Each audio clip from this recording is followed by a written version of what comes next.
Vom avea investiții în industria bateriilor, într-o mega fabrică. Nu vă pot da aceste detalii și trebuie să înțelegeți acest lucru, pentru că cei care veniți din business știți foarte bine. Genul ăsta de tranzacții trebuie comunicat în momentul în care se realizează, pentru că altfel îl punem în pericol. Și atunci, da, vă putem spune că lucrăm la un proiect, e prea puțin spus că lucrăm, da? Urmează să fie finalizat, dar discutăm și de alte proiecte în industria bateriilor, dezvoltăm strategii. Strategia pe economia circulară, avem un rol important acolo, veți vedea că în câteva săptămâni vom pune în transparență decizională un proiect cu o finanțare relativ mică, dar care poate asigura proiecte pilot pentru companii. This is a bottleneck that it is not probably felt still, because everybody is after the funds, everybody is after the projects, the renewable energy new capacity projects. But this, let's say, bottleneck will hit badly since 30 years. We have around a 19 billion euro portfolio. Every year we support Romania with roughly 1.5 billion euro, which means more or less 1% of the GDP. We believe municipalities are one of the biggest drivers in the green transition in Romania. The question is, transport is not only about decarbonization, it is also about the quality of life. It is not only about technologies, it is because of changing people's minds and people's behavior. It's not the car itself that is driving around, it's people who are using the car, but also who are consuming products that need delivery also by vehicles that are still running with fossil fuels. Avem ceea ce se numește strategia Green Steel. Strategia Green Steel, care este parte a unei viziuni, să zicem, extrem de ambițioase, aceea de a fi o companie neutră din punct de vedere climatic până în 2030. În prezent suntem undeva la 3 milioane de tone pe an. Cu ocazia acestei investiții vom ajunge la 4 milioane. Mindset-ul se schimbă atâta timp cât oamenii văd și rezultate ale eforturilor pe care le faci. Bună dimineața, bine ați venit! Bine ați revenit, de fapt, e prima ediție a Sustainability Talks de după pandemie, deci să fie de bun augur, în primul rând. Spuneam bună dimineața, bine ați venit. Sustainability Talks este unul dintre proiectele pe care Ambasada Sustenabilității în România le-a dezvoltat în cei 4 ani de existență, aniversați recent. Pe această cale urăm cu toții succes mai departe Ambasadei Sustenabilității. Lucrurile sunt clare. Avem o nevoie urgentă și anume remarcăm cu toții probleme în ceea ce privește mediu, în ceea ce privește clima și acestea încep să ne afecteze până la urmă pe fiecare dintre noi, să ne afecteze bunăstarea fiecăruia dintre noi. Așadar, e nevoie de acțiune, e nevoie de un front comun, este nevoie ca toată lumea să se așeze la o masă, fie ea fizică, cum este în partea cealaltă, fie virtuală, așa cum avem noi în fața noastră, să ne așezăm la masă tocmai pentru a căuta, a găsi soluții, mai departe a le implementa, a le scala și a le promova. Acesta este și scopul Sustainability Talks, acesta este și scopul discuției de astăzi. Discuția de astăzi va fi, după cum știți, concentrată în jurul ideii de decarbonizare. Și îi voi prezenta foarte, foarte pe scurt pe invitații noștri din această dimineață și o să-mi permit să le mulțumesc domnilor pentru că mă vor lăsa să le prezint pe doamne înainte. Așadar, profesor dr. Barbara Lenz, fost director în cadrul DLR, Institutul de Cercetare în Transporturi din Berlin, membru al Comitetului Misiunii UE privind orașele neutre și inteligente din punct de vedere climatic, și membru al Comisiei de Experți pentru raportul de monitorizare Energia Viitorului al Guvernului Federal German. Morning, welcome. Doamna Lara Tassan Zanin lucrează în cadrul grupului Băncii Europene de Investiții din 2006 și a fost numită șeful reprezentanței grupului BI în România la 1 septembrie 2018. Morning. Welcome. Mulțumim domnului ministru pentru că într-o zi cu ședință de guvern a dat o fugă și până la noi să discutăm un pic despre decarbonizare. Domnul ministru Florin Spataru, ministrul al Economiei, bună dimineața, mulțumim. Și în ultimul rând, mulțumim domnului Adrian Mărgărit, Head of Strategic Projects for Central and Eastern Europe la Liberty Steel Group, un om cu 15 ani de experiență în programarea și implementarea fondurilor europene. Bună dimineața! Înainte să începem discuția, îl voi invita pentru o scurtă intervenție pe domnul Cristian Plate, adjunct-șef al Misiunii Diplomatice în Ambasada Germaniei în România, Ambasada Germaniei fiind încă de la începuturi unul dintre cei mai importanți susținători ai lansării proiectului Ambasadei Sustenabilității. Așadar, vă rog frumos, domnul Plate, și un microfon, dacă ne dați și un microfon. Oana, mulțumesc frumos!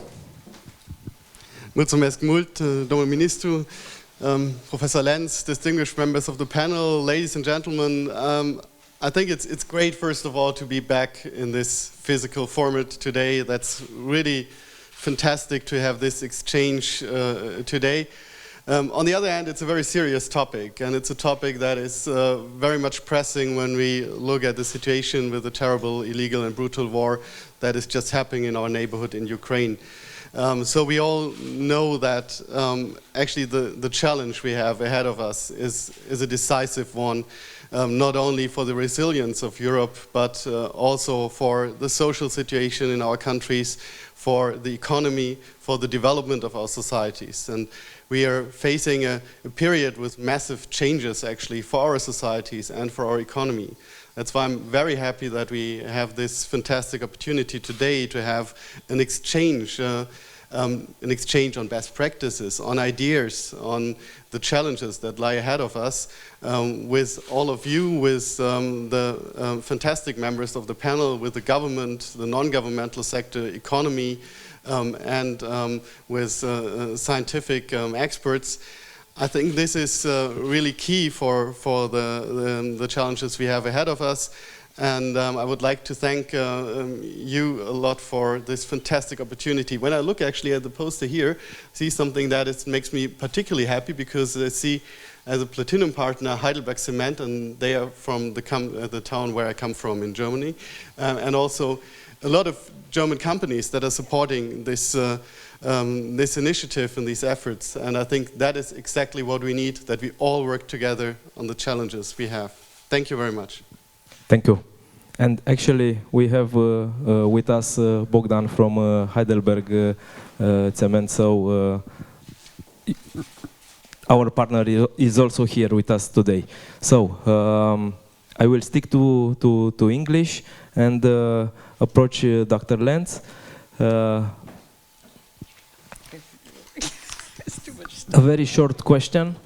Germany was one of the countries that actually it was let's say in front of when it comes to taking measures. Yeah, I'm talking about Climate Action Plan 2050. Please tell us more, and maybe you can emphasize a little bit, since you are very you have a very extensive let's say expertise on mobility and transport. Emphasize a little bit on that plan, and we are of course very interested in tips and tricks on how to use your expertise here in Romania. What can we copy, but not the bad parts, only the good parts? Okay, I will try my best. So first of all, thank you very much for having me here. I'm really excited about this event, which is absolutely exceptional, I would say, to have this community around the virtual table, but still we are here physically. Well, it is It is in fact the case that Germany was very early in setting goals for climate action, but to be honest, we do succeed only in parts. So we set climate goals by sectors, and there are sectors where we do succeed quite well, which is, for instance, the energy sector, although the war, Russia against Ukraine, may reduce these, also the efforts, but also the possibilities to reach the goals. But we are very well also for industry in reaching the goals.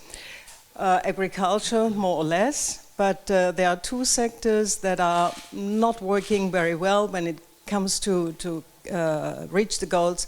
That is, on the one hand, buildings, because it takes a lot of time to refurbish buildings with new heatings, with new air conditioning. It is extremely expensive, and to be honest, nobody knows who should pay it.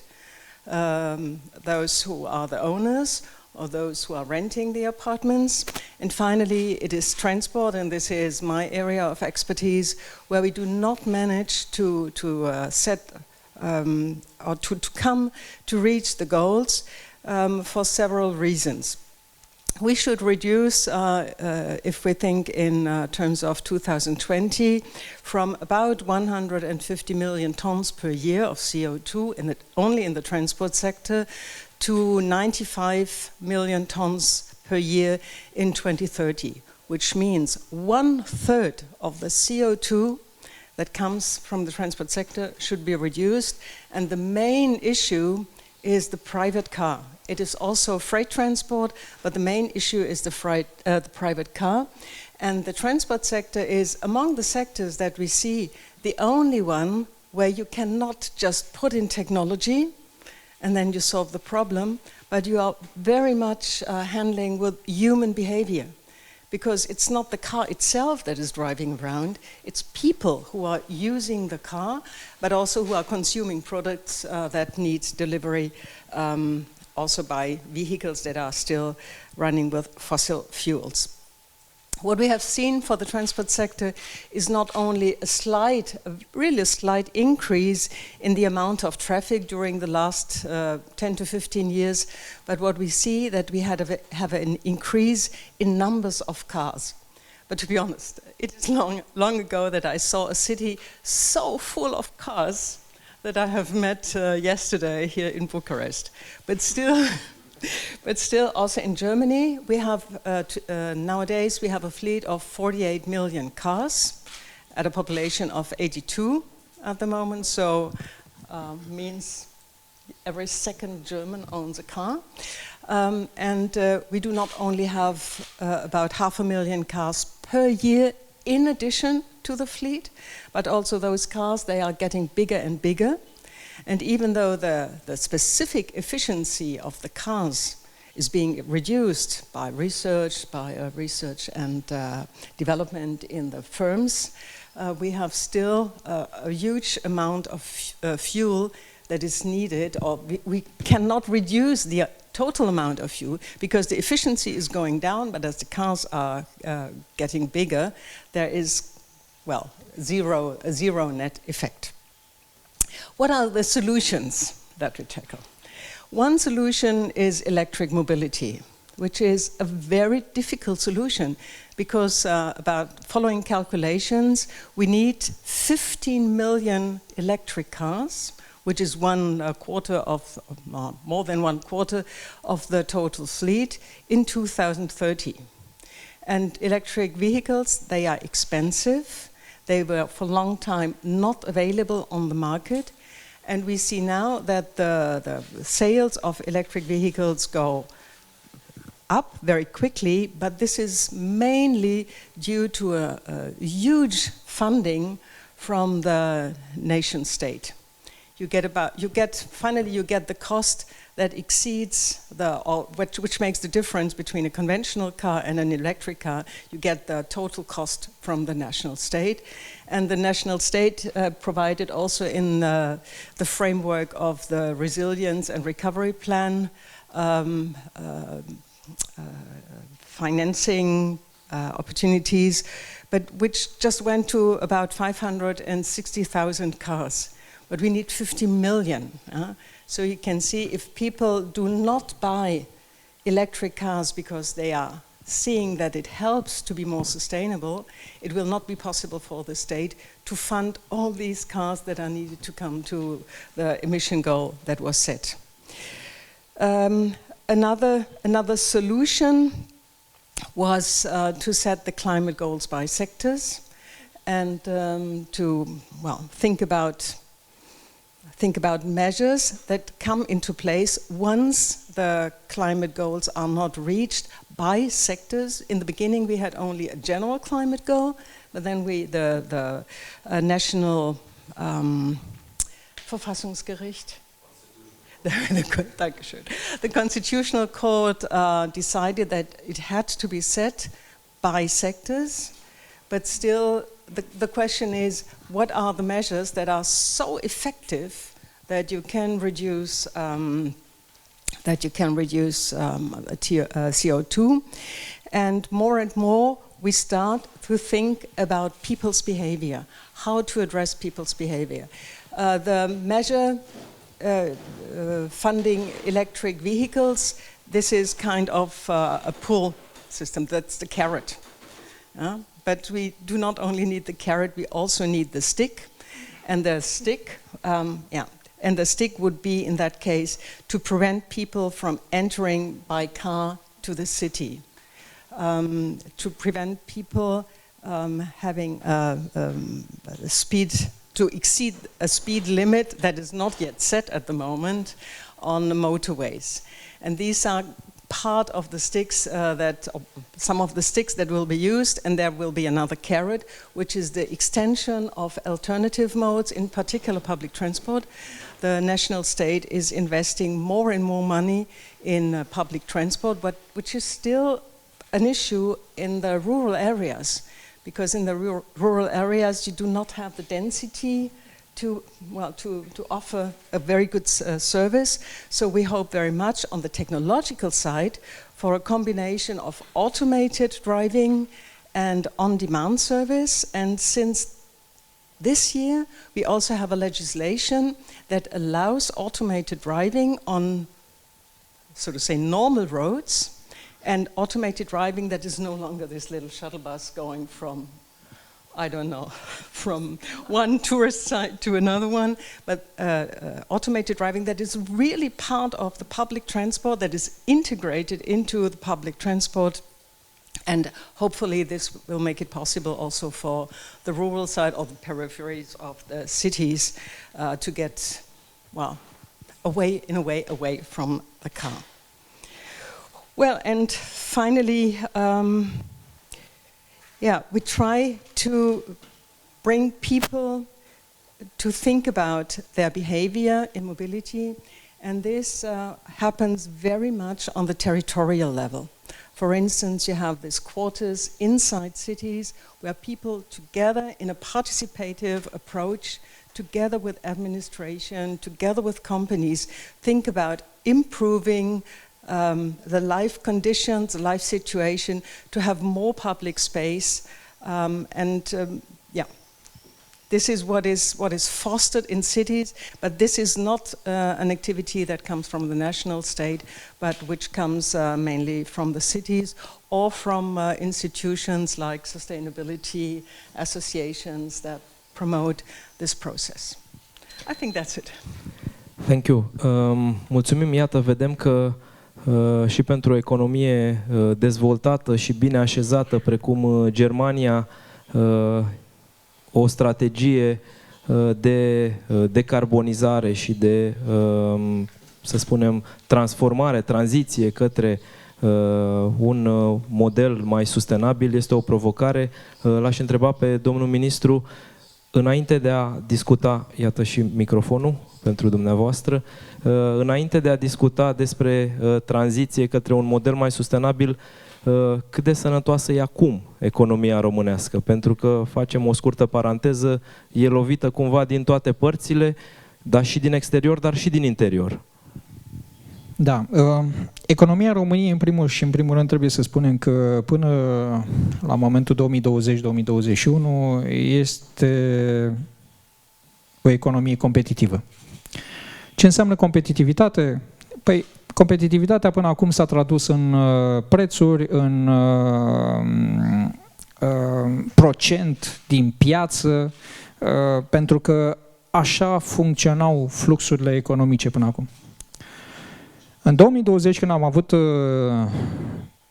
prima criză majoră în societate, această criză pandemică, am realizat că ar trebui să stabilim obiective mult mai ambițioase.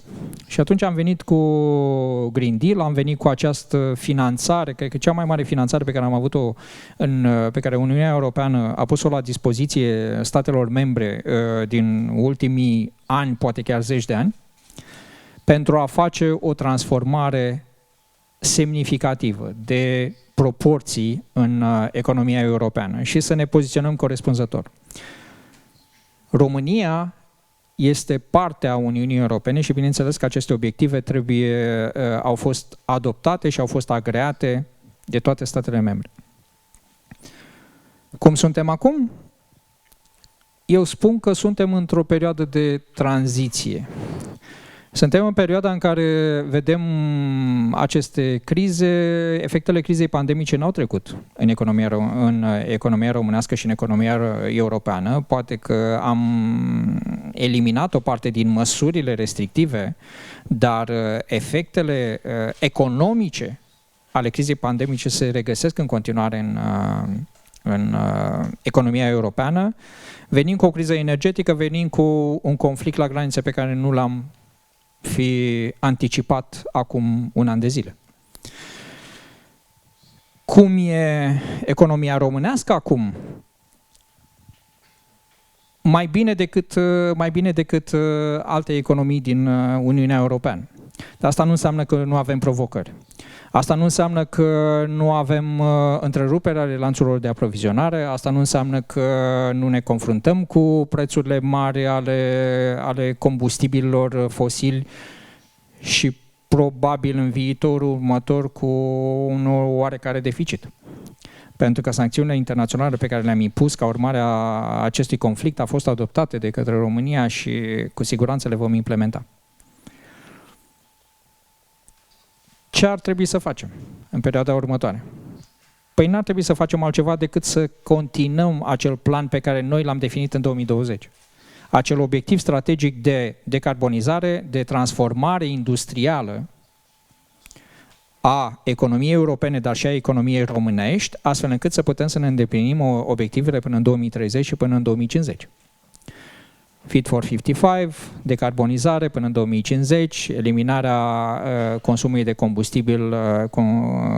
combustibil fosil.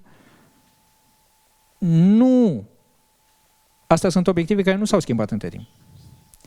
Ba mai mult decât atât, au fost accelerate pentru că o bună parte din lanțurile de aprovizionare aveau legătură exact cu zona de conflict și cu măsurile pe care în acest moment le luăm. Nu știu dacă ai întrebarea asta pe agenda, dar pot să spun că din perspectiva asta, din perspectiva acestui obiectiv strategic, da? Sustenabilitate, decarbonizare, noua revoluție tehnologică și noua industrializare, România trebuie să facă pașii necesari pentru a asigura acele jaloane, pentru a asigura acele obiective mari pe care le avem. Cum putem să facem asta? Prin investiții. Și am transmis, noi cei de la Ministerul Economiei, am spus, haideți să nu eliminăm acest trend investițional și să stimulăm companiile să investească din ce în ce mai mult, pentru că trebuie să facă această tranziție. De ce? Vor deveni necompetitivi. Nu vor respecta condițiile de mediu, costurile vor fi din ce în ce mai mari, nu vor putea să acopere o piață care în acest moment este extrem de ofertantă. Discutam acum câteva săptămâni cu o companie cu care am semnat un memorandum privind dezvoltarea competențelor în universitățile din România pentru noile tehnologii, pentru noile ecosisteme pe care trebuie să le implementăm. Și îmi spunea, de exemplu, un caz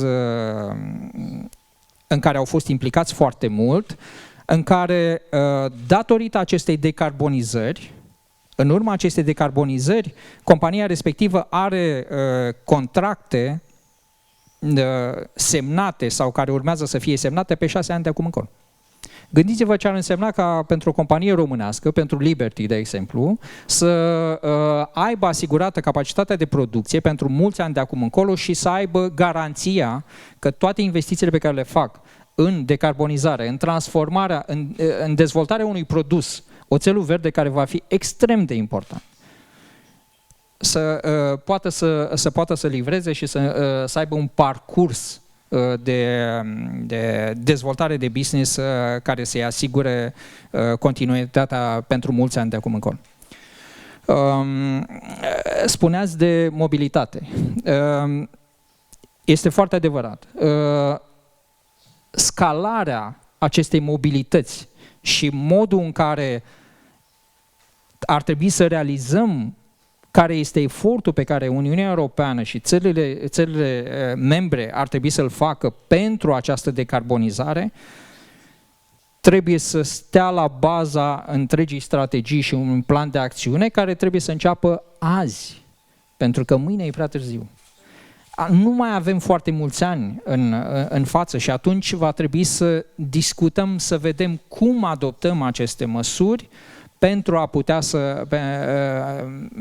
și cum finanțăm până la urmă aceste măsuri pentru a putea să ne îndeplinim aceste obiective. Dar mai mult decât atât, vorbim de mobilitate, vorbim de transformarea acestei mobilități prin electrificare, dar trebuie să vorbim și de modul în care aceste vehicule vor fi realizate, astfel încât aceste obiective de mediu și această decarbonizare e îndeplinită de la început pe întreg lanțul de valoare. Din momentul în care vom extrage materiile prime, din momentul în care vom asigura condițiile necesare pentru economia circulară, din momentul în care vom produce baterie, din momentul în care vom procesa chipurile și cum putem să aducem un produs care cu siguranță va reduce consumul sau emisiile de CO2, dar de asemenea pe întreg lanțul de producție va fi sustenabil pe termen lung. Și cred că asta este imaginea de ansamblu de care trebuie să ținem cont. Pentru că dacă nu o vom face, atunci nu vom reuși decât să îndeplinim parțial aceste obiective pe care le-am stabilit, extrem de ambițioase și necesare. Ați menționat investiții. Vedem, până la urmă, sunt semne de întrebare legate de unul dintre polii industriale ai României. Da? Vorbesc de Dacia și recentele discuții legate de posibilitatea ca, să spunem, o parte din industria auto din România, iată, să fie un pic outdated cumva și nu se află în rândul, să spunem, în primele rânduri ale electrificării, da? Și atunci este un risc.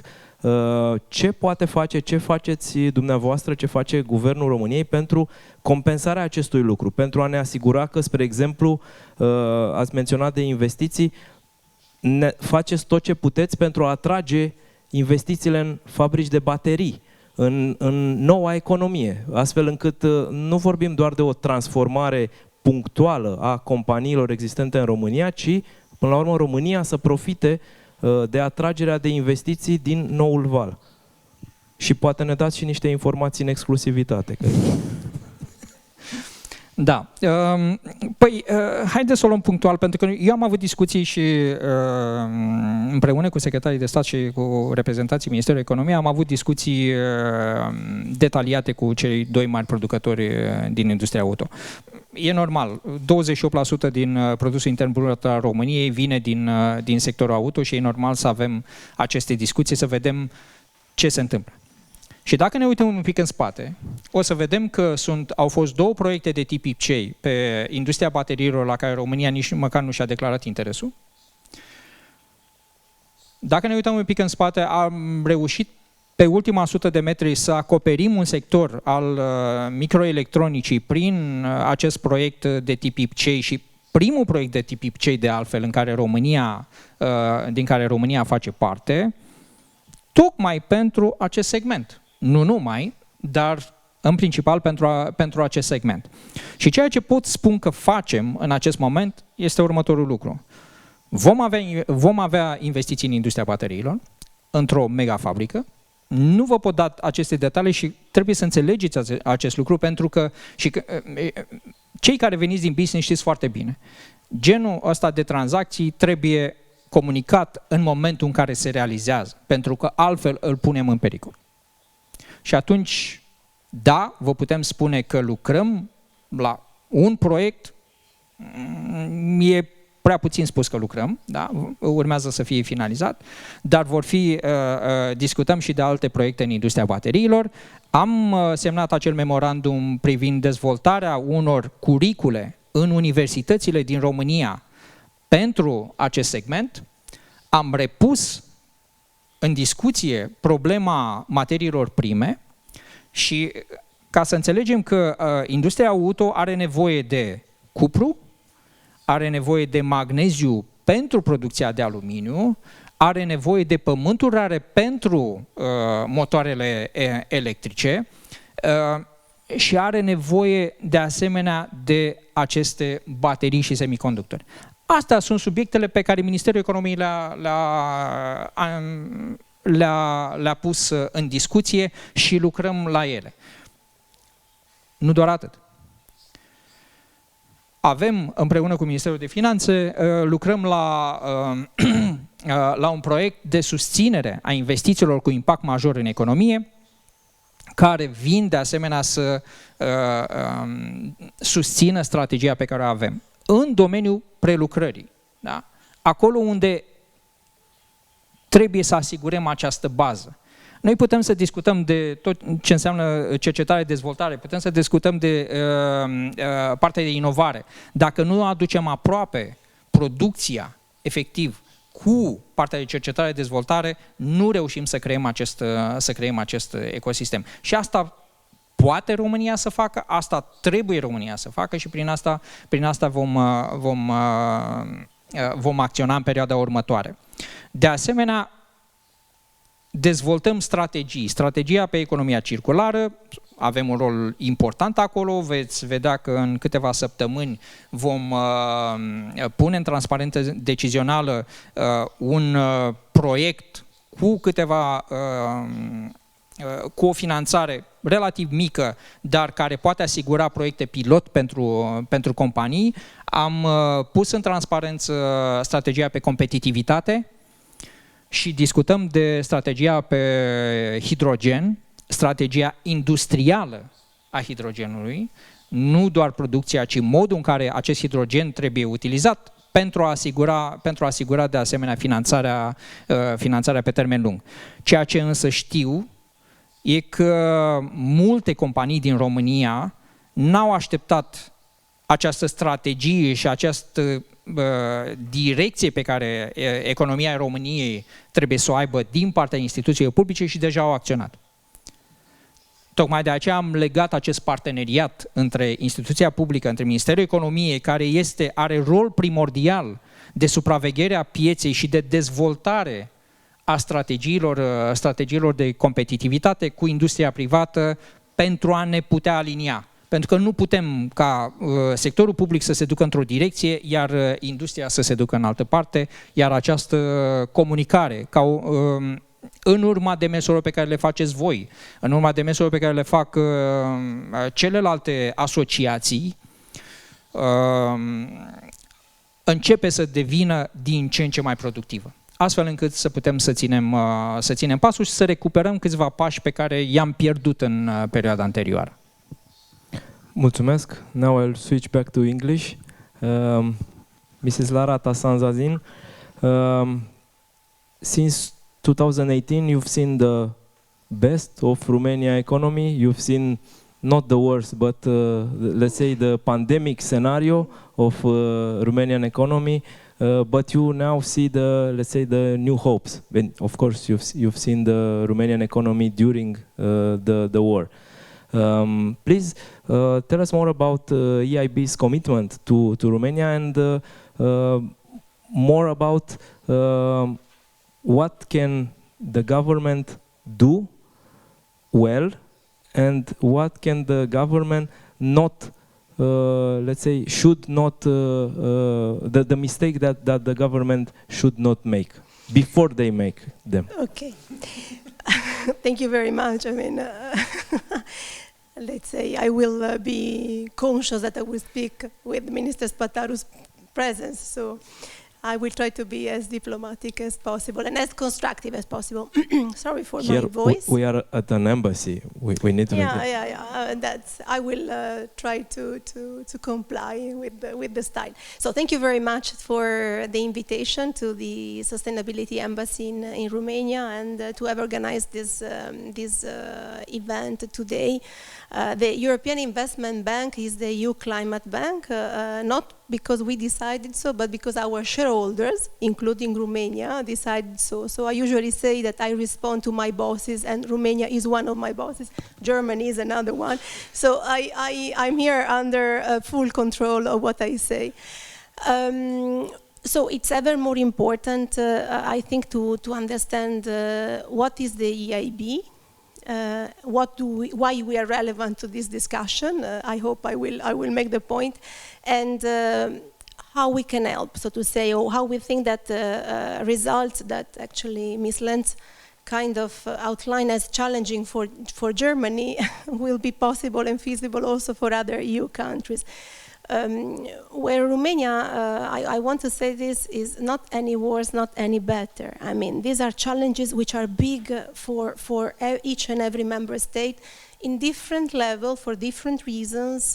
Each of the member states, they have their own specificities, but everybody is on the same page that is going to be challenging. I mean, so let's see how we can get there. The European Investment Bank is present in Romania since 30 years. We have around a 19 billion euro portfolio. Every year we support Romania with roughly 1.5 billion euro, which means more or less 1% of the GDP. So every year this is the support we offer to Romania.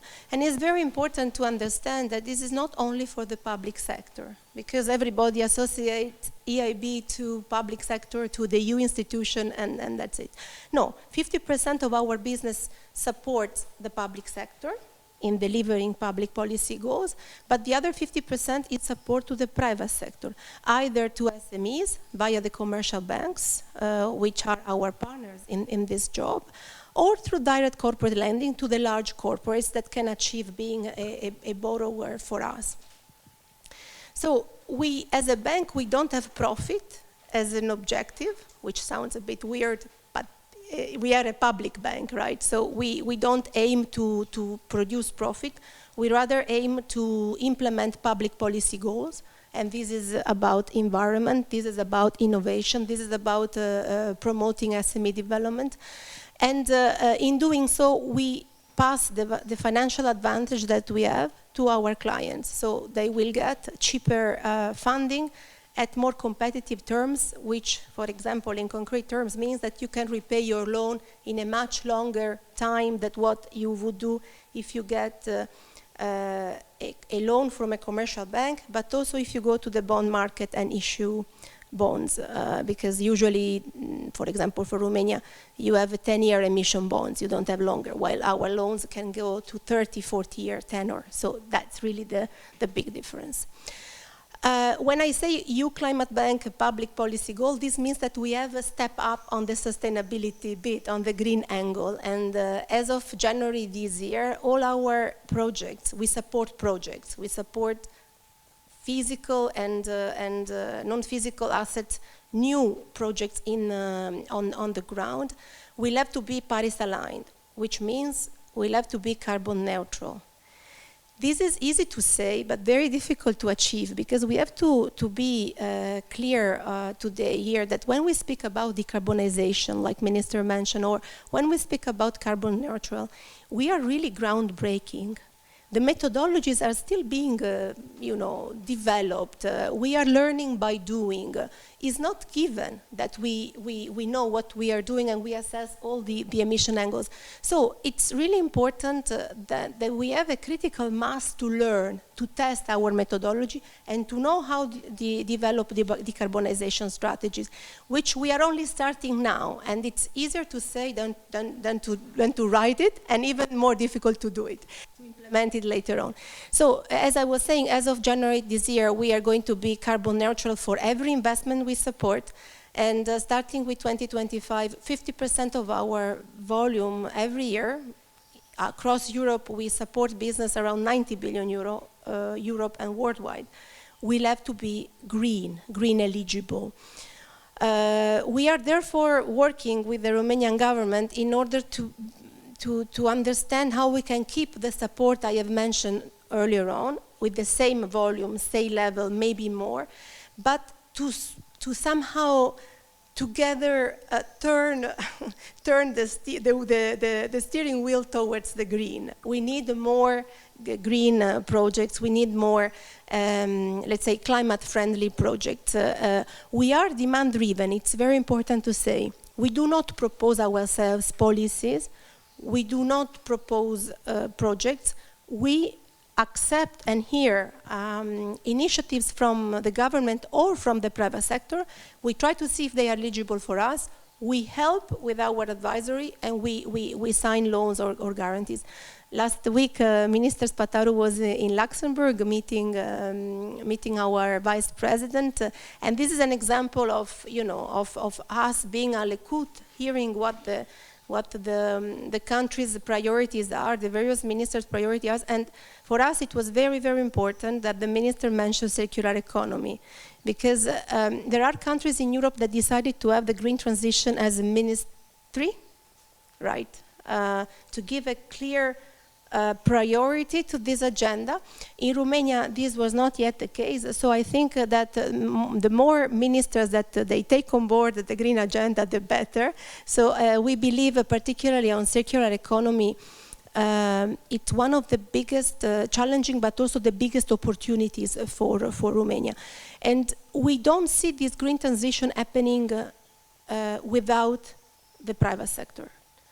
So sometimes here in Romania, as I speak as an Italian that loves the country, loves the people here, we tend to polarize things. Oh, it has to be the private sector to drive a process. No, it has to be the public sector. No, it has to be both.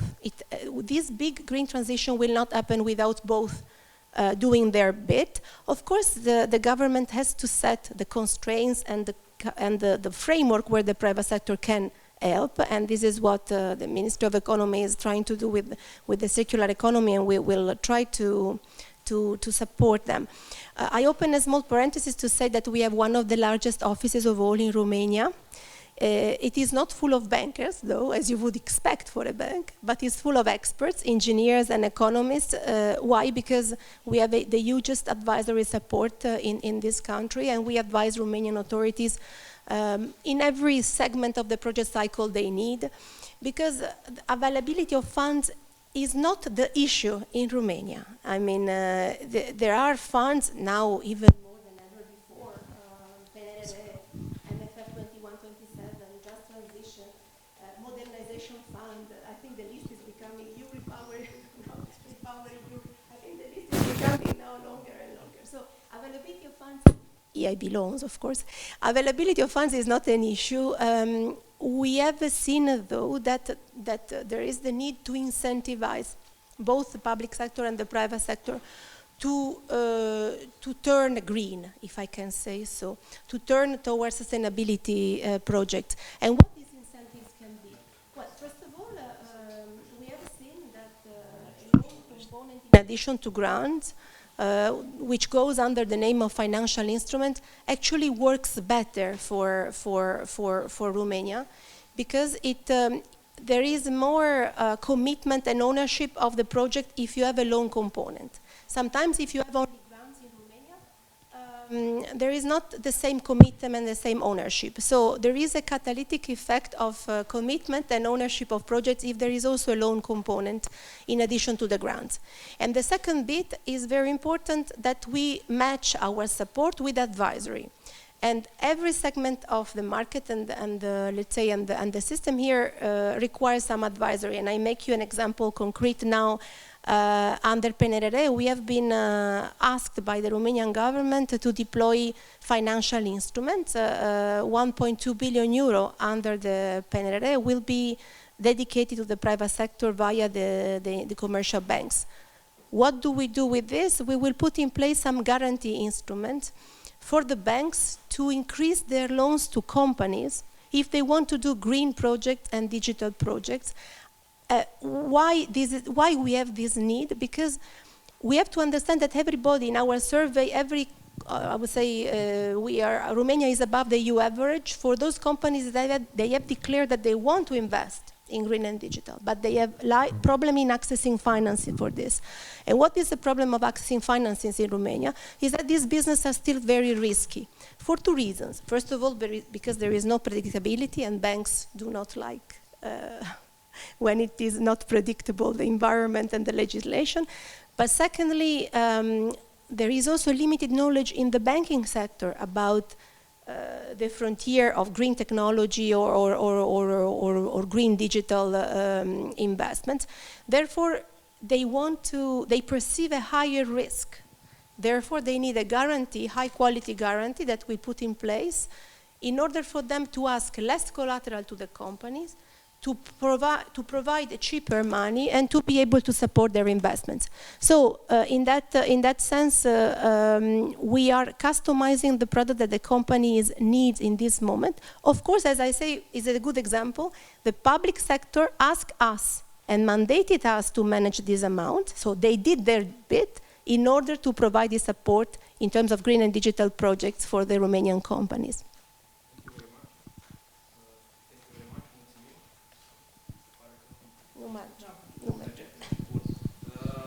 Mulțumim domnului ministru în primul rând, dar în aproximativ 30 de secunde o să vă ofer ocazia, dacă vreți, înainte să plece, dacă tot l-am prins pe scenă, dacă vreți o întrebare din sală, promitem întrebarea să fie scurtă, 10 secunde și răspunsul 20 de secunde, să ne încadrăm. Dacă aveți o întrebare.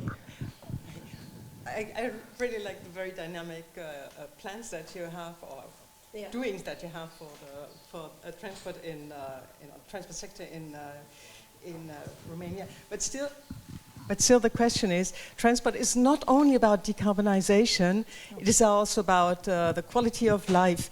And what we see from the German example, that it is difficult for the transport ministry to cooperate with other ministries.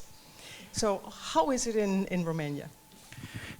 No, I think this is a government which understands that we have to, let's say, we have to sit together and to act like a team. And that is, I think it is extremely important. There is an advantage that also the Minister of Transport is also a social democrat. And we are also, let's say, working together with the Ministry of Finance. That's logical, that is helpful.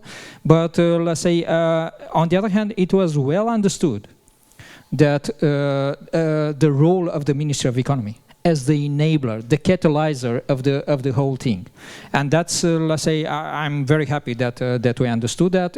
I committed to. I said that's my role. I'm going to do that. And talking also about the circular economy, I can tell you that it was a strategy, and we said we want to make it pragmatic. Sorry, I'm coming from the private industry. I know what pragmatic means. Don't come with the 500 pages, go with 50 or 100 with the clear objectives, do the milestone, monitor the milestones and just execute it. And this is what we are going to do. Thank you very much. Mulțumim tare mult, domnule ministru. Thank you. Mulțumim tare mult pentru că ați ajuns alături de noi. Bun. Profit de un lucru pe care l-a menționat domnul ministru și anume oțelul verde. și facem trecerea la oțelul verde. Vă rog. Yes, thank you. Așadar facem trecerea la oțelul verde. Nu o să întreb ce culoare e oțelul verde. Verde, evident. Verde, evident. Dar o să fac o scurtă, să spunem, introducere, revenire într-un trecut un pic mai îndepărtat, când combinatul de la Galați însemna 5% din economia românească, din PIB-ul României. Era o instituție esențială pentru economia românească. Ce se întâmplă acum? Să revenim la o poză a momentului. Ce se întâmplă acum? Care sunt planurile? Ce s-a întâmplat după război, după pandemie? Pentru că au fost niște ani grei. Practic, de la venirea Liberty în 2019, nu? Au fost cam în fiecare an câte ceva apărut. Da, așa a fost. În fiecare an a presupus o problemă pe care trebuie să își găsească rezolvare, dar vreau să încep cu elementele pozitive, după care o să intru în primul rând, 2021, dacă ne referim decât la anul trecut, a fost un an excepțional pentru producția de oțel. Iar volumele pe care le-am putut produce și nivelul de vânzări pe care l-am avut a fost unul într-adevăr remarcabil. Asta a venit ca un efect al turnaround-ului care a avut loc atunci când am preluat compania, care nu se afla într-o poziție tocmai bună, dar am reușit prin schimbări repetate de mentalitate și printr-o schimbare și o reorientare a managementului companiei să aducem compania acolo unde toți ne dorim să fie. Da, a fost un element important în industria românească, continuă să fie un element important în industria românească. Liberty Galați este cel mai mare angajator, este cel mai mare producător de oțel, este cel mai mare exportator, sau să zicem că este printre primele locuri în cazul ăsta. Cu siguranță este un angajator important la nivel național și asta este foarte important pentru că intențiile noastre bune și toate acțiunile noastre se duc și către zona socială, nu doar către zona economică și de mediu. Cum am reușit să facem asta? Cu investiții majore. Am început cu o investiție de peste 300 de milioane de euro și am reușit să transformăm industria la momentul, industria producerii de oțel la momentul respectiv și continuăm să facem acest lucru. Am urmărit tendințele, am urmărit că există o continuă creștere în cererea de oțel și aluminiu. Am văzut că au dispărut câteva din industriile manufacturiere tradiționale în România. Am văzut că este o nevoie mare pentru investiții în energie regenerabilă. Și am făcut toate astea pentru a avea ca rezultat profituri sustenabile, locuri de muncă de înaltă calitate, dezvoltarea comunităților locale care ne susțin, pentru că Liberty Galați este un hub regional extrem de important în toată structura Liberty Steel Group. Și, bineînțeles, dacă ne referim la planurile de viitor și la ce avem de făcut, avem ceea ce se numește strategia Green Steel. Strategia Green Steel, care este parte a unei viziuni, să zicem, extrem de ambițioase, aceea de a fi o companie neutră din punct de vedere climatic până în 2030. Iar la baza acestei ambiții și la baza acestei strategii stă Liberty Galați. Prin ce o să reușim acest lucru? Prin investiții de aproape 1 miliard de euro. Doar în Galați, și aici vorbim de proiecte concrete, vorbim de 2 cuptoare cu arc electric care să facă tranziția de la utilizarea combustibililor fosili către energie. Și asta va duce inevitabil la o reducere a emisiilor cu aproape 80%. Vorbim de o componentă a acestei investiții care se referă la energie, la economia circulară, pentru că vom folosi o cantitate mult mai mare de deșeuri de oțel pe care le folosim în respectivele două cuptoare și astfel reușim să scoatem din circuitul ăsta și să-l folosim ca materie primă, ceea ce era considerat un deșeu până acum. Vorbim de o instalație de reducere directă a fierului, care va adăuga alte câteva procente în scopul reducerii emisiilor de gaze cu efect de seră. Vorbim de un mini mill care va crește producția, vorbeai de un fanion al industriei românești. În prezent suntem undeva la 3 milioane de tone pe an. Cu ocazia acestei investiții vom ajunge la 4 milioane, iar ceea ce va fi pus alăturat producției actuale vor fi produsele lungi, ceea ce ne va duce la 4 milioane de tone de oțel produs pe an. Când se va întâmpla asta? La orizontul cărui an veți ajunge? Acum ajung la prima etapă. Ca să facem toate astea posibile, trebuie să facem energie regenerabile. Primele proiecte vor fi cele pentru un parc fotovoltaic de 180 de MW și de un parc eolian de 20 de MW, pentru că în cuptoarele cu arc electric și în instalația de reducere directă a fierului va fi folosit hidrogen. Va iniția pe gaz, însă ulterior vor fi adăugate cantități mult mai mari de hidrogen, tocmai pentru a putea susține această decarbonizare pe termen lung. Prima investiție este în energie regenerabilă. Este nevoie atât în activitatea pe care o avem zi de zi în platforma industrială, cât mai ales și pentru volumul de hidrogen verde pe care vrem să-l introducem în aceste instalații. Și va începe, noi suntem aproape de finalizarea acestui proiect, va începe cel mai probabil în acest an. Mulțumesc. Și întregul, să spunem, momentul final al investițiilor, când ar fi în timp?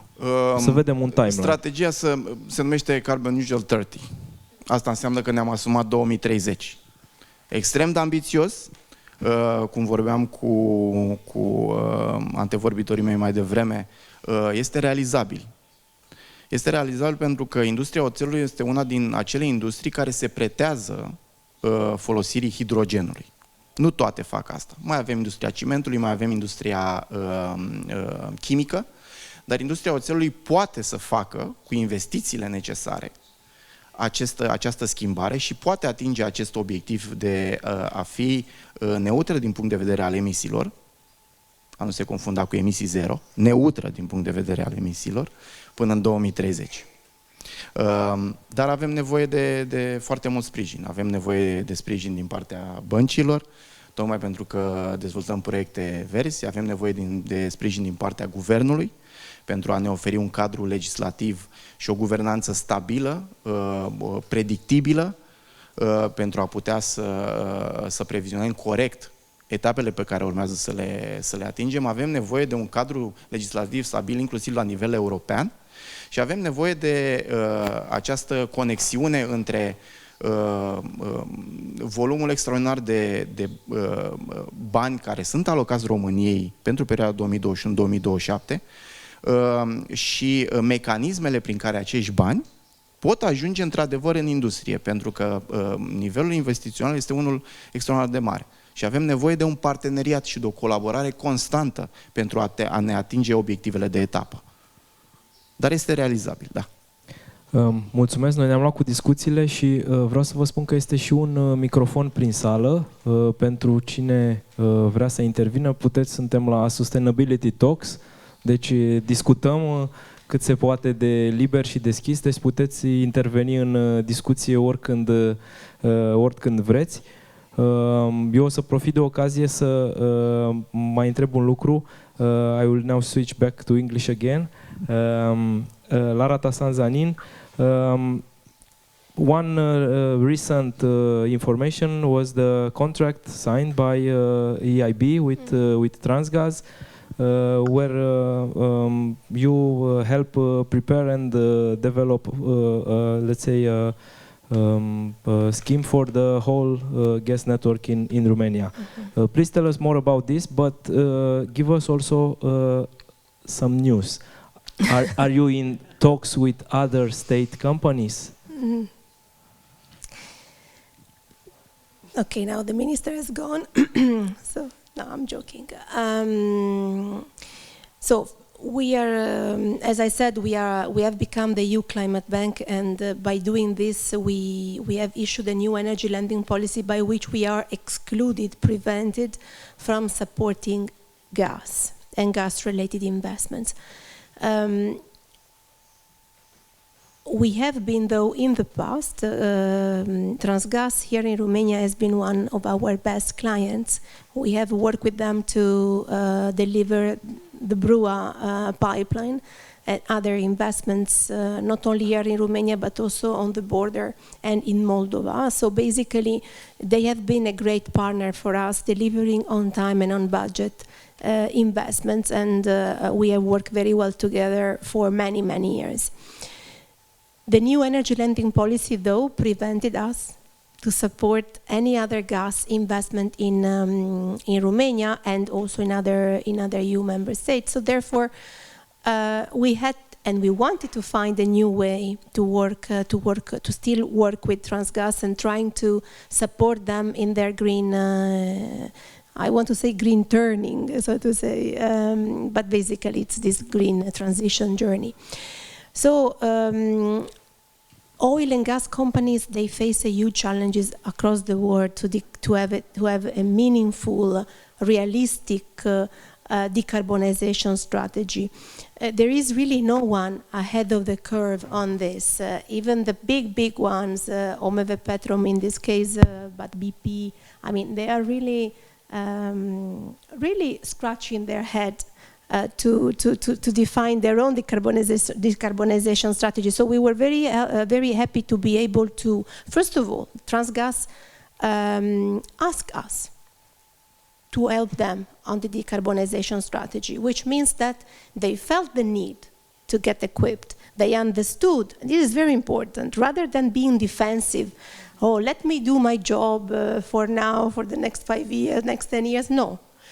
The management there, Ionuț in particular, understood that they need to go green if they wanted to attract the same level of financial support than in the past, not only from us, but they also work with other financial institutions, of course.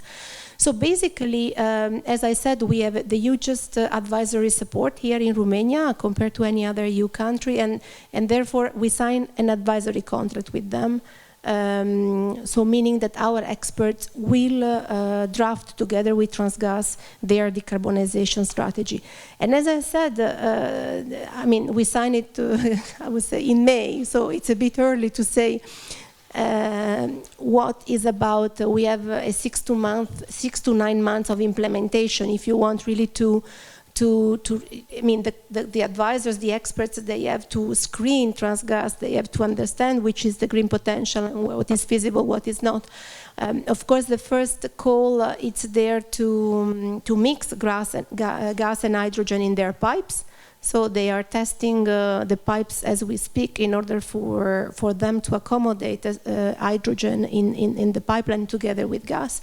Still, the mixed percentage is small. I mean, because we believe that there will be also new technology if we want to increase the hydrogen gas mixed in pipelines.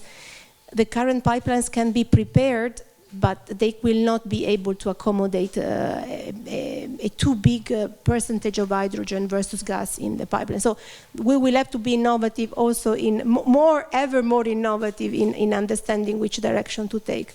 So I think that on the what we will, I mean, what will be the outcome of the advisory, we are a bit early to say. But I think this is a very good example of a Romanian company in the gas sector. We have heard, of course, the Romanian government saying that gas is for Romania the transition towards green, while the European Investment Bank position has been until now, let's accelerate on renewable energy. Let's accelerate on new alternative fuels rather than, I mean, sticking on gas is for us, let's say, can be a short to medium term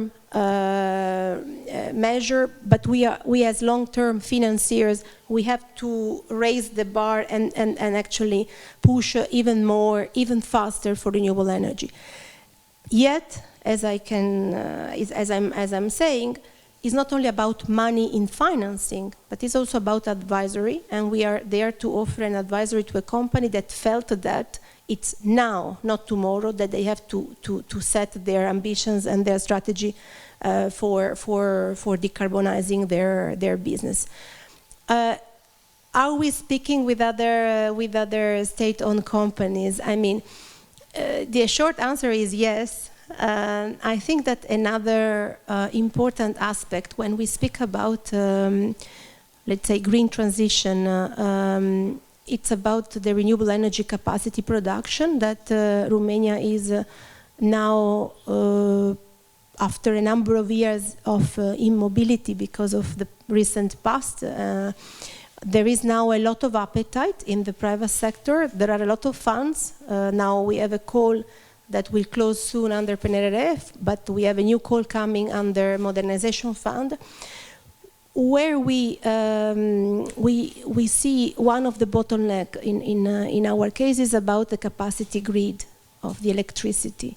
So and that's why we have somehow stimulated the discussion on how to help Transelectrica to speed up their project preparation and their project approval procedures, because this is a bottleneck that it is not probably felt still, because everybody's after the funds, everybody's after the projects, the renewable energy new capacity projects.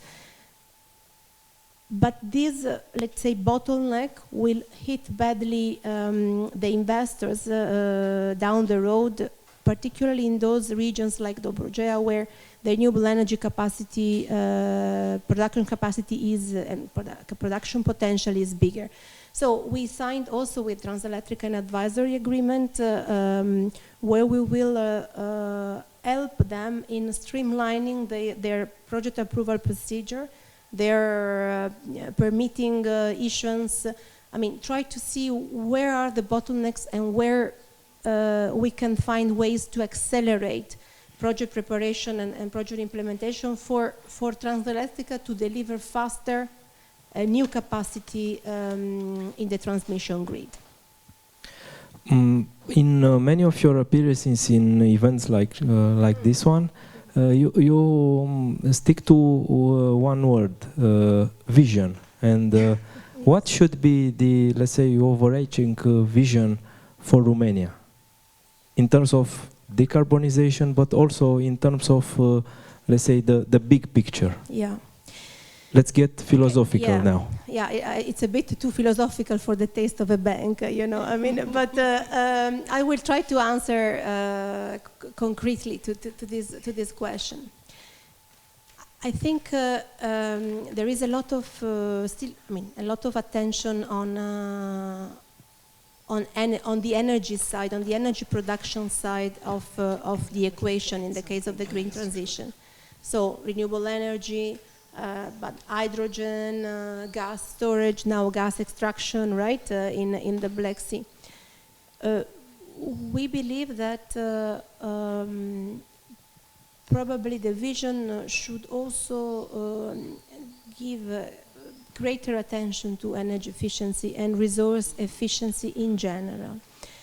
Because bottom line, the green equation energy-wise, is actually not only a question of offer, but is a question of demand. We can afford to be gas independent, be it Russian or other, but basically in this case Russian, it's at EU level, if we consume less. If we consume less, and this we is not only corporates, it's not only industries, but is the people, is the government. And therefore we have pushed so much in the past years on proposing energy efficiency support, scheme support to public buildings. I was very pleased to hear that this, you know, if you look at where we could do more, it's about buildings, it's about mobility. So, okay, for the mobility call in Romania, maybe this will have to be, I mean, still there are a lot of cars, and still I think that one of my staff was shocked that I pay my gasoline. Because here in Romania, as you know very well, the cars and the gasoline comes with the benefits from the companies, from the corporates you are employed at. So there is still a long way to go on the mobility side for Romania. But on the building side, we have the opportunity now to really pay enough attention to the energy efficiency, because Romania has to consume less. By consuming less and let's say delivering on the investment we are like now trying to define and implement, the future will be brighter and will be bright for Romania. So energy efficiency, as I said, the financial instruments I mentioned earlier on, they are also for energy efficiency investments in corporates. But we also signed recently an agreement with South Muntenia Regional Development Agency in order for our experts to go in the territory of South Muntenia and identify public buildings that need energy efficiency investments, to size this investment, and to possibly provide financing and mobilizing EU funds in the various spots. As I said, availability of funds is not an issue. The issue is optimizing them and setting them up in a structure that would encourage commitment from the beginning to the very end for the public sector to somehow make their public buildings more efficient. And last but not least, we have supported energy efficiency schemes for residentials in Bucharest, Sector 1, Sector 2, Sector 4, and Sector 6. After these years, we are very proud to be able to, in the next, let's say, year or so, under the InvestEU, the new programming period, we will be able to offer the same support to other cities beyond Bucharest in Romania. Because the problem that we face is, it was until now the critical mass. Of course, you find a critical mass in Bucharest of residents that want to invest in their asset and make them more energy efficiency, bearing a bit of cost in addition to receive grants. Because this is a bit also the expectations here is that you receive only grants. And we cannot afford to cover the big majority of residents and households in Romania if we go only with grants. That's why we leverage them with a little bit of loan component, some grants, and some, let's say, facilitations for the households to implement this investment. So, as I said, we are ready to set up a program to support energy efficiency investments for households in cities beyond Bucharest. And we can do this because we have gained experience in Bucharest before.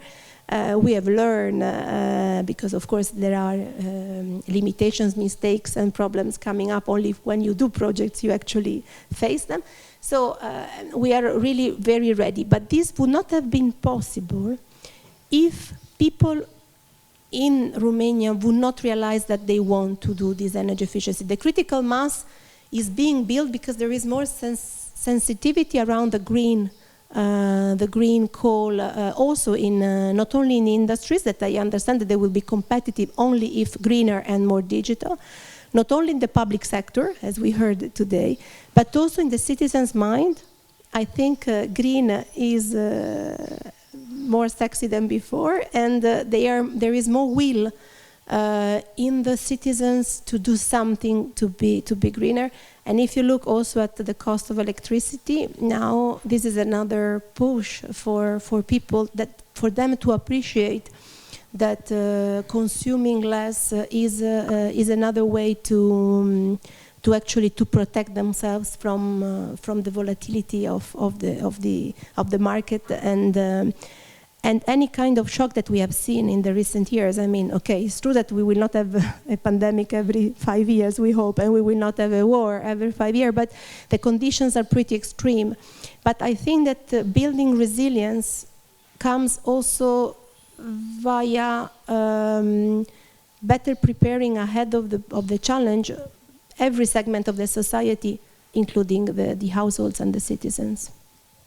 Okay. Thank you. Dr. Lenz, you wanted to add something? Yeah. I would like to come back from the big vision to one particular point that you made on the use of slag for producing, let's say, CO2. More CO2 friendly cement. Yeah, let's put it like this. But I think this is a very interesting development, and I think it is also very important on the side of materials in Germany, but all across Europe. We start to have a discussion, in particular in the transport sector, about the construction of new public transport facilities, metro in particular, and they are put into question because it is said that if you build a new metro, the amount of CO2 that is produced by the cement you need to build this metro would need 100 years of transport substitution of cars by the metro to come to a positive net effect. This is a calculation.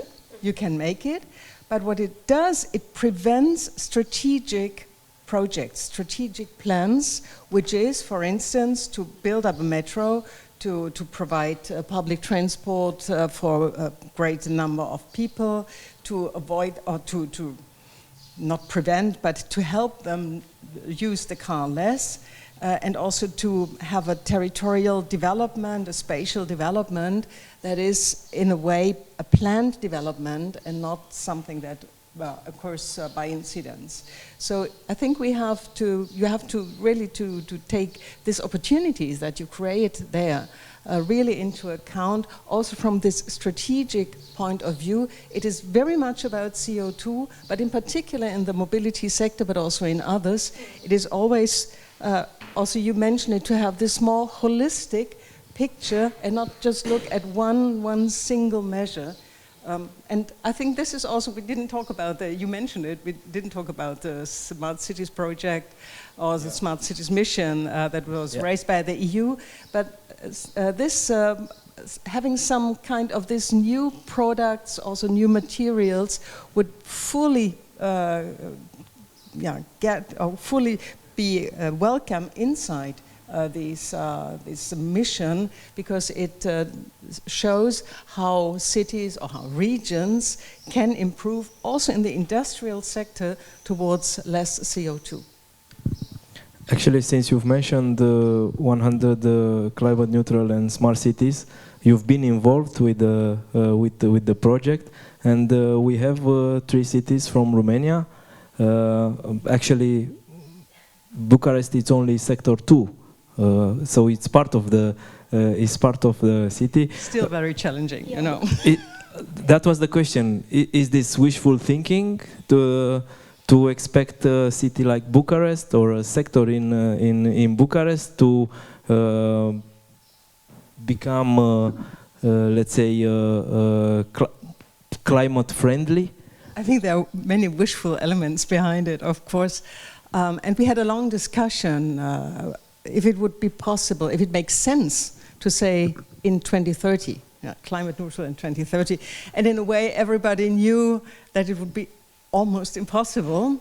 But then we said, if you set, and we had this discussion before, if you set the goal too far away, if you say climate neutral in 2040 or 2050, so everybody will agree, yes. And think, well, that's long time. We will find technologies, we'll find anything to be climate neutral then. But when you say in 8 years from now, then you have to start the efforts now. Yeah? And this was the idea that was behind the 2030. And definitely, it is a huge challenge, again, because it is not only about technologies, it is because of changing people's minds and people's behavior. I like very much at the moment the example of Paris, because they put measures into their city that I would say some 5 years ago nobody would have accepted. For instance, they are closing streets. They started by closing streets on the weekend to have just public space available for the people living there or coming there. And now they have started to do this on a more regular basis and also during the whole week. So they tried to make visible to people how could it go and what is the benefit for every single person, for every single household of these measures. And so they succeeded very well. They also redesigned their infrastructures in the cities, allowing for walking, allowing for cycling, allowing for really good public transport in the sense that the public transport is not also standing in the congestion line, but has its own track. So I think all this stuff can be done, but it is not only about infrastructures, it's about the people who need to accept it and who need to realize that there is a benefit behind it. Are there any, let's say, good practices? You've mentioned this from Paris, but from German cities? Yeah. That, let's say, Bucharest or Cluj or Suceava, I mean, actually the cities that are involved in the 100 climate neutral cities and smart cities. I would say Paris and Vienna are the front runners at the moment in Europe, from a European perspective, but there are very good examples, for instance, in Hamburg, in Stuttgart, in Munich, also in Berlin. And it is really very much about infrastructures. It is about infrastructures to help people use other modes in a safe way. And it's also about infrastructures that make that intermodal change or interconnection, so that it is easy to take the bike until the next station of the urban rail, and then you use the urban rail and you come back and having these sharing systems. There are quite a lot of very good examples also for smaller cities. For instance, if you go to the south of Germany, to Freiburg, maybe one or the other of you might know it. There are. But as I said, the front runners are outside Germany. Ok. Adrian Mărgărit, revin la tine cu o chestiune. Având în vedere că tu ești reprezentantul unei companii până la urmă, dincolo de consultanți, dincolo de autorități, voi trebuie să implementați în cadrul companiei toate aceste lucruri. Rămânem un pic în zona aceasta ușor, să spunem, filozofică și întrebarea ar fi cât de grea e tranziția din punct de vedere al mindset-ului oamenilor, al modului cum funcționează resursa umană. Cum explici chestiunea asta în companie? De sus în jos, de jos în sus, ne întâlnim undeva la mijloc. Cum funcționează? Sau cum ar trebui să funcționeze un demers de acest gen, care fundamental schimbă foarte mult paradigma în care funcționa o companie? Întotdeauna trebuie să ne întâlnim la mijloc. Acum demersurile sunt făcute diferit în funcție de obiectivul pe care îl urmărești. Suntem o companie relativ tânără în România, pentru că nu am preluat de foarte multă vreme Liberty Galați. Însă avem la nivelul grupului, la nivelul GFG Alliance și în Liberty Steel Group, know-how necesar și experiența de a aborda aceste probleme în alte zone în care suntem mult mai vechi. Avem experiența pe care am realizat-o în Australia, unde este cel mai vechi sit industrial. Aceleași probleme au apărut și acolo. Acum decât luăm un model care a funcționat și îl implementăm în Galați. Nu știu dacă aș spune curios, dar mindset-ul se schimbă atâta timp cât oamenii văd și rezultate ale eforturilor pe care le faci. Avem Green Steel Academy, care reușește în colaborare cu centre de cercetare și cu mediul academic, cu Universitatea Dunărea de Jos Galați, dar și cu altele, cu școli profesionale, să transmită imaginea prezentă și viitoare a companiei, să ne scoate puțin din ceea ce ca imagine erau obișnuiți, un work environment care nu e tocmai prietenos și așa mai departe, și putem să le transmitem că viitorul este despre retehnologizare, despre noi competențe pe care trebuie să le câștige, indiferent dacă aleg sau nu aleg, și aici vorbesc de generația tânără, să continue în această industrie, măcar știu că nu mai este vorba de povestirile bunicilor și ale taților ușor cu fețele ușor negre, vorbim despre un alt tip de activitate care presupune alte competențe, care presupune un mediu de muncă curat, care presupune locuri de muncă bine plătite, de calitate și care trebuie înțelesă și din prisma viitorului pe care îl dorim cu toții. Așa că trecerea nu este ușoară, nu este facilă cu siguranță, însă este un proces complex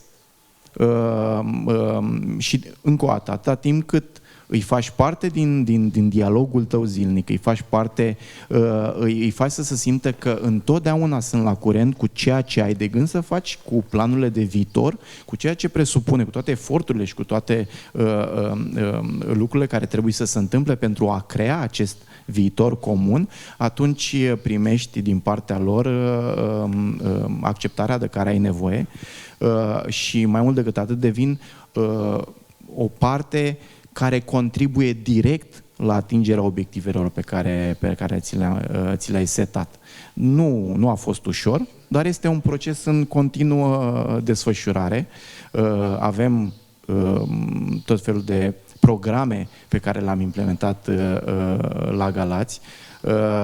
Avem un sprijin constant din partea autorităților locale prin intermediul universității și, bineînțeles, întotdeauna GFG Alliance și Liberty Steel Group sunt foarte aproape de cea mai importantă resursă pe care o avem, oamenii. Thank you. Adrian's point made me think that on the vision, in addition to the equation concept that I mentioned earlier on, which I would reiterate, we think also that another very important pillar is human resources development.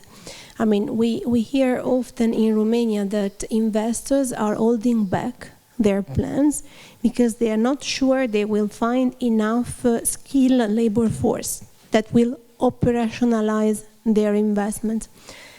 And now I would add that this green transition puts a bit even a stronger accent on labor force, because I think Romania should think, in addition to the effort that we hear, I have to say now the Liberty Galați Academy was the first that I heard in the past, but I hear more and more from the private sector their initiatives, their own initiatives on reskilling and upskilling people, from, let's say, grey steel to green steel in this case, or from, let's say, a high carbon intense emission industry like mining, out to operationalize or operate a wind farm or a photovoltaic or solar plant.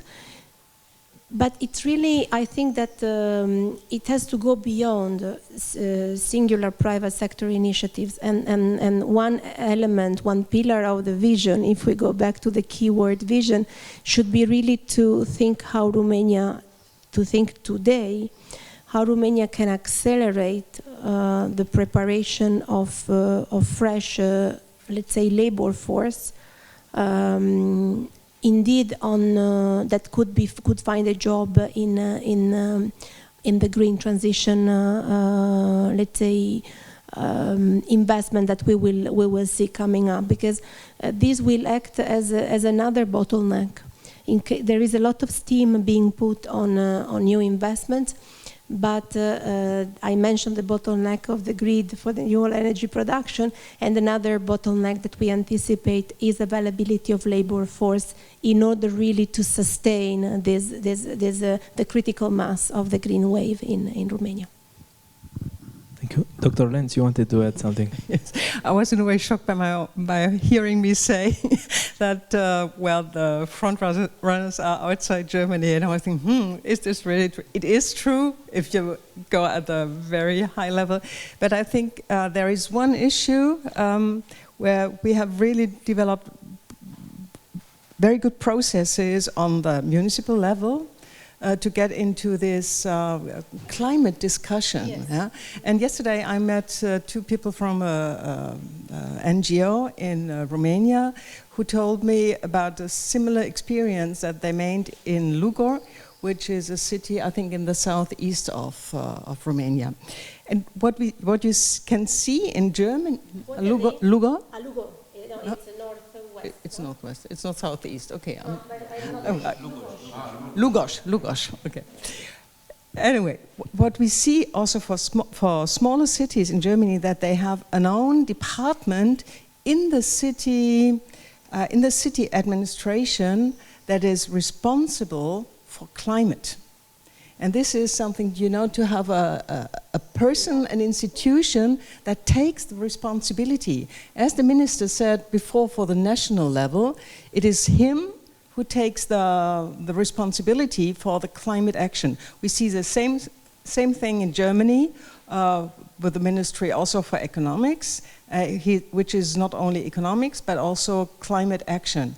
And if you can put this also, if you can translate this or implement this also on the level of a municipal administration, then you really have also for the people on the ground, but also for the companies and for other institutions, you have some responsibilities and people with whom they can interact. And I think in this respect, we are quite advanced in Germany more than others. Yes, please. Sorry, Adrian, I will say, no, for the big ones to be stellar, it is, let's say, not easy, but easier than for the medium one, for this, what we call in our banking jargon, the second tier municipalities. For them, they would be the greatest beneficiaries of the green transition because they can still affect a sensible number of citizens, but they have that size that is more difficult to attract funds, to have these big labels of the 100 greener cities, right? So, in a way, I'm sure. I'm not an expert of the German system, but I'm sure that Germany scores very well in this second tier, bringing up the climate agenda as priority on second-tier municipalities. We believe municipalities are one of the biggest drivers in the green transition in Romania. That's why we are pushing hard, also with the government, to incentivize green investments in municipalities. But exactly where you struggle is not on the, let me say, stellar ones, for us, 200,000 inhabitants and more, for the Romanian scale, which is of course a bit smaller than other EU countries. But below the 200,000 euro, there are still mayors very committed to green, but they face even greater difficulties to access funds and advisory and to deliver to their citizens on the green agenda. So I think we should appreciate that there are even greater challenges for these second-tier municipalities to bring and to implement the climate agenda, the green agenda. Thank you. Vreau să adaug, pentru că a apărut acest subiect de implicarea opiniei publice și de implicarea autorităților publice, că noi suntem, la Galați, suntem un caz fericit în care avem tot concursul, atât la nivel județean, din partea domnului președinte al Consiliului Județean, cât și la nivelul primăriei, prin intermediul domnului primar. Suntem implicați, suntem membri în grupul de lucru, pentru că e inevitabil când vorbești de consultare publică și când vorbești de implicarea cetățenilor. Sunt câteva exemple de bune practici în România prin intermediul Just Transition Fund, care a necesitat exact o astfel de abordare. Liberty Galați este membru în grupul de lucru care a realizat planul teritorial pentru tranziție justă al județului Galați.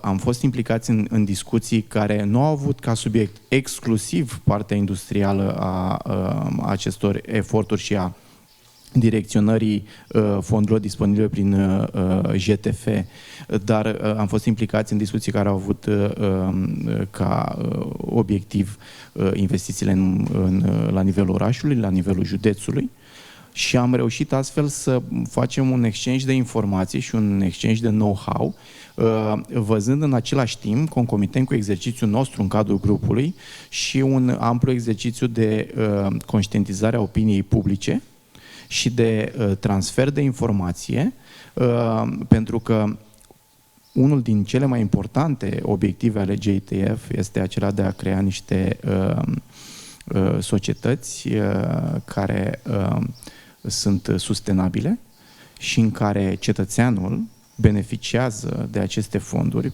pentru a putea avea un nivel de viață mult mai ridicat decât în acest moment. Bineînțeles, instrumentele sunt diferite pentru a atinge acest obiectiv, dar exercițiul de a aduce fiecare cetățean și de a-l face să aibă un rol participativ în tot acest proces a fost unul poate nemai întâlnit în România. Și aici sunt 6 județe, nu e doar Galațiu, mai sunt câteva județe, așa că în sprijinul exemplului Lugojului ar putea să mai vină și alte orașe din România. Mulțumesc frumos! Dacă mai sunt întrebări din sală, dacă nu, aș zice cu o rigurozitate germană, adaptată un pic local, cu 5 minute peste, ne-am îndeplinit misiunea. Mulțumesc tare mult invitațiilor, mulțumesc pentru că ați fost alături de noi și rămânem să mai discutăm și informal. Nu că acum a fost prea formal, dar rămâne să mai discutăm și informal. Mulțumesc tare mult, v-aș ruga să-i aplaudați pe invitații noștri.